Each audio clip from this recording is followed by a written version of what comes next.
China में एक museum आज एक जीती जागती मिसाल बना हुआ है लोगों के लिए कि साइंस से अगर हम इंसानियत को अलग करते तो इंसान एक मॉन्स्टर बन जाता है। दोस्तों 1930s में जापान ये फैसला कर चुका था कि अगर वो वर्ल्ड वॉर टू को जीतना चाहता है तो उसे खुद के बायोलॉजिकल और केमिकल वेपन्स मैन्युफैक्चर करनी पड़ेगी और दुनिया के सामने ये साबित करना पड़ेगा कि जापान अब एक सुपर पावर बन चुका है। लेकिन इस मंसूबे पर अमल करने के लिए जापान आगे जो खौफनाक और दिल दहला देने वाले एक्सपेरिमेंट्स करने वाला था उसी पूरे वाक़ये पर आज हमारी ये वीडियो पे 1936 में जब जापान ने मंचूरिया पर कब्ज़ा किया, जो कि चाइना के हार्बिन जगह का एक हिस्सा था, तो उस -30 डिग्री के क्लाइमेट रखने वाले मंचूरिया पर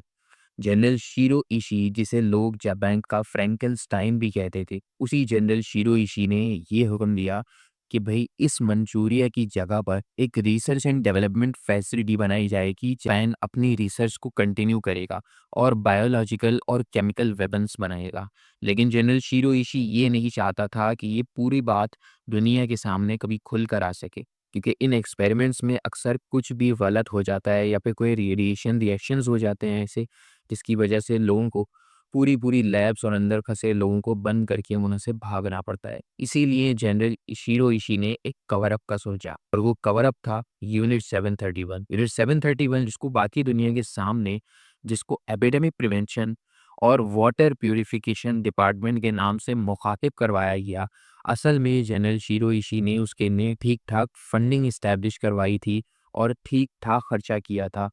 सिर्फ एक वाटर प्यूरिफिकेशन डिपार्टमेंट बनाने के लिए, क्योंकि जनरल शीरो ये नहीं चाहता था कि उसके जो एक्सपेरिमेंट्स होने वाले थे उसके बारे में दुनिया कभी जान सके। दोस्तों, इस यूनिट 731 के वॉर्स में जो एक्सपेरिमेंट्स होते थे वो इतने खौफनाक और ख़तरनाक थे जो शायद अगर मैं आपको बताऊं खुलकर तो मेरे ये चैनल भी डिलीट हो सकता है। सबसे पहले एक्सपेरिमेंट जो यहाँ पर किया गया वो था विविसेक्शन। अब विविसेक्शन एक ऐसा एक्सपेरिमेंट होता है जो कि इंसान के स्टमक को काट कर उसके अंदर के ऑर्गन्स के ह्यूमन बिहेवियर को स्टडी करना होता है। लेकिन आम तौर पे ये एक्सपेरिमेंट अक्सर पोस्टमार्टम की रिपोर्ट्स बनाने के लिए यानी मुर्दा इंसान के जिस्म पर किया जाता है। लेकिन जनरल शिरो इशी की निगरानी में ये एक्सपेरिमेंट जिंदा इंसानों पर किए गए थे।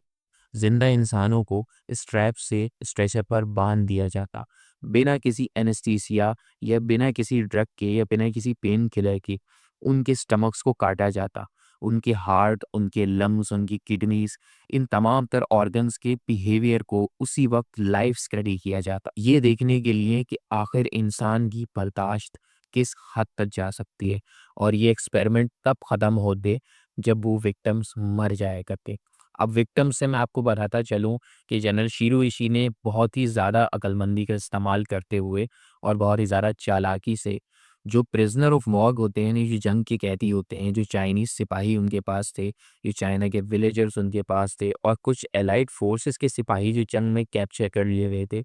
उन तमाम दर लोगों का ट्रांसफ़र यूनिट 731 की अंडरग्राउंड जेल में करवा दिया था, जिससे उन्हें रिसर्च के लिए लैब राइट्स मिल गए थे। अब वो तमाम तर साइंटिस्ट इन इंसानों पर क्या एक्सपेरिमेंट कर रहे थे, किस तरह एक्सपेरिमेंट कर रहे थे और रोज़ इन विक्टिम्स को किस तरह अज़ियत का सामना करना पड़ रहा था, ये सिर्फ़ उस वक़्त या तो वो साइंटिस्ट जानते थे या फिर वो विक्टिम्स या फिर जनरल शिरो इशी। बाकी दुनिया को इस एक्सपेरिमेंट्स के बारे में कोई खबर नहीं थी। दूसरा एक्सपेरिमेंट था फ्रॉस्ट बाइट एक्सपेरिमेंट। -30 डिग्री के मंचूरिया रीजन में विक्टिम्स को यानी इन जंग के कैदियों को ठंडी बर्फ पर खड़ा कर दिया जाता और इन पर पानी डाला जाता था। जब इन इंसानों के हाथ और पैर ठंड से जमने लगते या उन्हें फ्रॉस्ट बाइट हो जाता, तब उन जिंदा इंसानों के जमे हुए हाथ पैर पर हथौड़े मारकर ये चेक किया जाता कि आखिर इंसानी हड्डी कब टूटती है और फ्रॉस्ट बाइट किस हद तक या किस फ्रीजिंग पॉइंट पर जाकर इंसान को नुकसान पहुंचाता है। जनरल शिरो इशी ने एक और एक्सपेरिमेंट करने की सैंक्शन भी दी थी, जिन्हें जिंदा इंसानों पर फायरिंग करके, इन पर गोलियां चलाकर, इन पर बम मारकर या फिर इन पर फ्लेम थ्रोवर का इस्तेमाल करके इनको अजियत दे के ये देखा जाता है कि आखिर इंसान की बर्दाश्त कितनी है, जिससे उन्हें बायोलॉजिकल वेपन्स बनाने में हेल्प मिल सकती थी। एक और तरह का एक्सपेरिमेंट जिसके बारे में मैं आपको बताता चलूँ वो था pressure chamber experiment. Pressure chambers छोटे-छोटे तंग कमरे होते हैं जिनके अंदर विक्टिम्स को खड़ा कर दिया जाता और इनसे बहुत सारी ऑक्सीजन वैक्यूम करके निकाल ली जाती और उसके बाद इन विक्टिम्स पर उन कमरों के अंदर प्रेशर अप्लाई किया जाता। उन कमरों का प्रेशर और उस प्रेशर की इंटेंसिटी इस हद तक बढ़ा दी जाती कि एक वक्त आता जब उन विक्टिम्स की आंखें और उनका दिमाग उनके स्कल को फाड़कर बाहर आने लगता और उनकी मौत हो जाती। इंसान की बॉडी कितना प्रेशर बर्दाश्त कर सकती है, ये जानने के लिए ये एक्सपेरिमेंट किया गया। इसके साथ साथ आपको ये भी बताता चलूँ कि जनरल शिरो इशी ने अपनी निगरानी में सबसे पहले इंसेक्ट्स यानी कीड़ों में कॉलेरा, थायराइड, प्लेग और इस तरह की कई अजीबोगरीब बीमारियों को इन्फेस्ट किया। उसके बाद उन तमाम इंसेक्ट्स को या तो फूड कंटामिनेशन के ज़रिए खाने में मिलाकर या फिर बॉम्ब के ज़रिए बम्बार्डमेंट करके यानी ब्लास्ट करवा के चाइना के तकरीबन 2 लाख शहरियों को मारा था। अब किसी ने ठीक ही कहा है कि बुराई का अंजाम हमेशा बुरा होता है।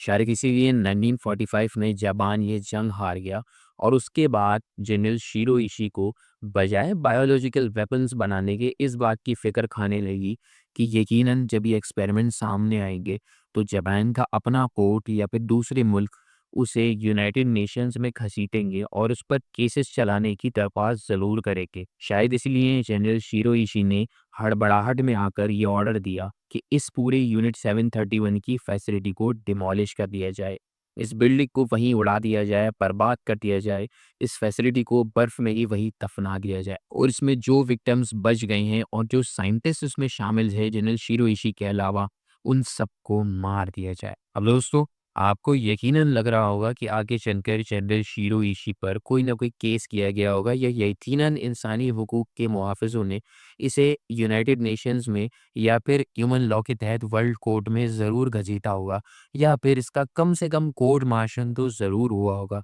या फिर जापान ने इसे कम से कम उम्र कैद की सज़ा तो ज़रूर दी होगी। लेकिन आपको ये सुनकर बहुत ताज्जुब होने वाला है कि ऐसा कुछ नहीं हुआ था, बल्कि इसका अपोज़िट अमेरिका ने जो रिसर्च जनरल शिरो इशी ने की थी, उस तमाम तर रिसर्च और टेक्नोलॉजी को हासिल करने के लिए इस शिरो इशी नाम के जापानी फ्रैंकेनस्टाइन को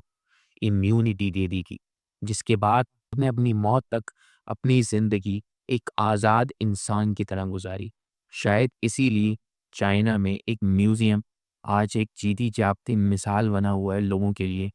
कि साइंस से अगर हम इंसानियत को अलग करते तो इंसान एक मॉन्स्टर बन जाता है।